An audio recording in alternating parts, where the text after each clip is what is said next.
क्या एक चुड़ैल इतनी आसानी से हार मान सकती है? इस कहानी की एंडिंग आपका दिमाग घुमा देगा। जादू, दोस्ती, धोखा और एक ऐसा रहस्य जो पूरे ओस को हिला देता है। चलिए शुरू करते हैं। फिल्म की शुरुआत होती है जहां मजदूर और जानवर मिलकर किले से निकलने वाले एक सड़क बना रहे थे। काम के दौरान एक जानवर मशीन को बहुत देर तक खींचते खींचते थक कर गिर जाता है। एक सिपाही जबरदस्ती उसे दोबारा काम पर लगाने की कोशिश करता है। तभी अचानक से एक अजीब सी शक्ति आसमान में उड़ती हुई उनकी तरफ आती है। सिपाही भी उसकी मौजूदगी महसूस करता है और अगले ही पल वह रहस्यमय प्राणी जानवरों को उनकी जंजीरों से आजाद कर देता है। वो एल्फबा है जो पहरेदारों पर टूट पड़ती है और एक एक कर सभी को धूल चटा देती है। उसकी खबर पूरे शहर में आग की तरह फैल जाती है क्योंकि लोग उसके अगले हमले से डरते हैं। एल्फबा एक अकेली जगह रहती है जहां वो चाहती है कि लोग उसे अच्छा समझे और विज़र्ड द्वारा फैलाई गई झूठी बातों पर यकीन न करें। उसे ग्लिंडा की याद आती है, जैसे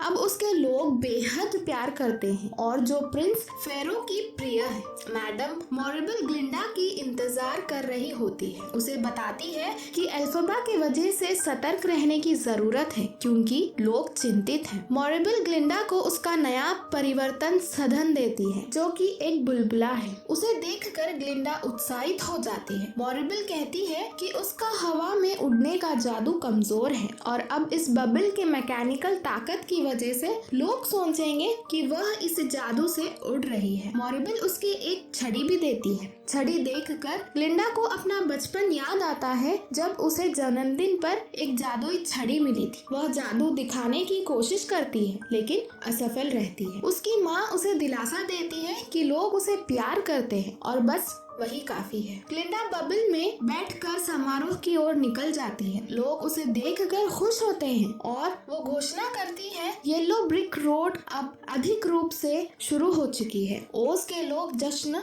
मनाते हैं। मॉरेबल घोषणा करती है कि फियरो को अब नई गेल फोर्स कप्तान के रूप में चुना गया जिसका काम दुष्ट चुड़ैल को पकड़ना होगा। फियरो ये सुनकर चौंक जाता है कि उसकी सगाई ग्लिंडा से हो रही है। इसी बीच अफवाहें फैलती है कि दुष्ट चुड़ैल को एक आंख है और उसकी गंदी आत्मा को पवित्र पानी से नष्ट किया जा सकता है। ये सुनते ही फियरो नाराज होता है। ग्लिंडा उसे रोकती है और कहती है वो अपने निर्णय ले चुकी है। फियरो ग्लिंडा को चूमकर समारोह छोड़ देता है। गेल फोर्स पंखों वाले बंदरों के साथ एल्फबा का पीछा कर रही थी। एल्फबा पेड़ों के पीछे ही खड़ी होती है। वह जानती थी कि कप्तान ने उसे देखा है लेकिन उसने अनदेखा किया। वो पुराने दिनों को याद करती है। इसी दौरान उसे पता चलता है कि नीसा जो कि उसकी बहन है उसको नया गवर्नर बना दिया गया है। गवर्नर बनते ही नीसा जानवर विरोध कानून लगा देती है। भोग उसे कानून पर साइन न करने की सलाह देता है लेकिन निसा उसे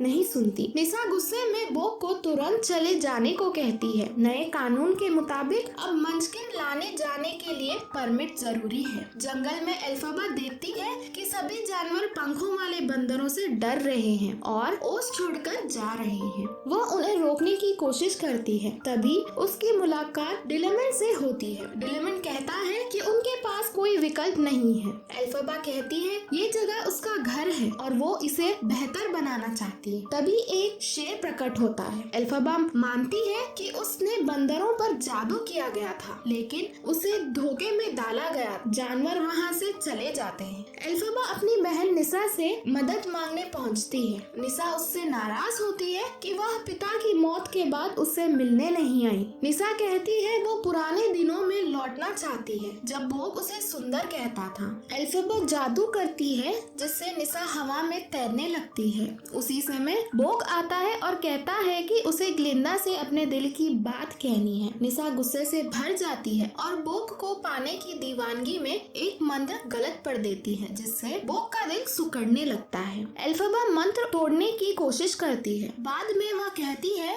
कि भोग सुरक्षित है लेकिन अब उसे दिल की जरूरत नहीं पड़ेगी। वह जादूगर को ढूंढने निकल जाती है। भोग तिल क्षण में बदल चुका होता है। निशा उससे कहती है कि एल्फेबा ने ये सब किया है। एल्फेबा ग्लिंडा को ढूंढने जाती है जो अपनी शादी की तैयारी कर रही होती है। एल्फेबा कहती है कि उसे जादूगर से मिलना है। जादूगर के सामने पहुंचकर एल्फेबा मांग करती है कि वो सबको बताए कि उसके पास कोई असली शक्ति नहीं। जादूगर कहता है कि लोग उसकी बात पर विश्वास नहीं करेंगे। वह एल्फेबा से कहती है कि वो उसके साथ जुड़ जाए। ग्लिंडा कहती है कि अगर एल्फेबा उनके साथ आ गई तो वो कोई भी लड़ाई जीत सकते हैं। अचानक एल्फेबा कहती है कि वह तभी साथ देगी वो जानवरों को वापस ओस लाएंगे और बंदरों को मुक्त करेंगे। जादूगर मान जाता है और एल्फेबा को चाबी दे देता है। एल्फेबा बंदरों को आजाद कर देती है। तभी एल्फेबा एक कमरे में पहुंचती है जहां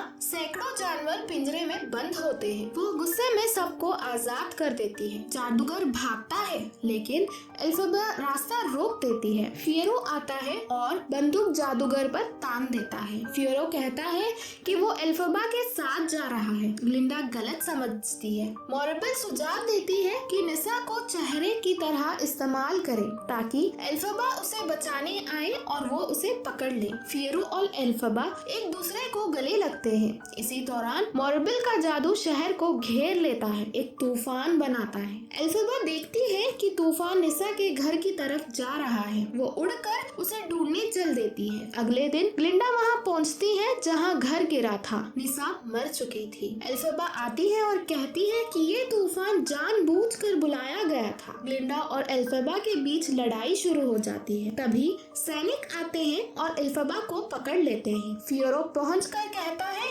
कि अगर एल्फेबा को नहीं छोड़ा तो वो ग्लिंडा को मार देगा। सैनिक एल्फेबा को छोड़ देते हैं। फियरो खुद को समर्पित कर देता है और सैनिक उसे पकड़ लेते हैं। एल्फेबा महल पहुंचती है और फियरो को बचाने के लिए शक्तिशाली जादू करने लगती है। वो गुस्से में बंदरों की एक विशाल सेना तैयार कर लेती है और कसम खाती है कि वो कभी कोई अच्छा काम नहीं करेगी। जादूगर लोगों को भड़काता है कि एल्फेबा ने आदमी को टिनमैन और बच्चों को डरा हुआ शेर बना दिया। ग्लिंडा एल्फेबा को चेतावनी देती है कि लोग उसके पीछे आ रहे हैं। एल्फेबा कहती है कि वो समर्पण करना चाहती है। वो ग्लिंडा को स्पेल बुक देती है ताकि वो बदलाव लाए। वो कहती है कि ग्लिंडा उसकी एकमात्र दोस्त थी। दोनों एक दूसरे को गले लगाते हैं। एल्फेबा ग्लिंडा को छिपा देती है। डोरते आती है और एल्फेबा पर पानी डाल देती है जिससे वो पिघल जाती है। ग्लिंडा चुपचाप ये सब देखती है। ग्लिंडा जादूगर को एल्फेबा की माँ की बोतल दिखाती है। जादूगर समझ जाता है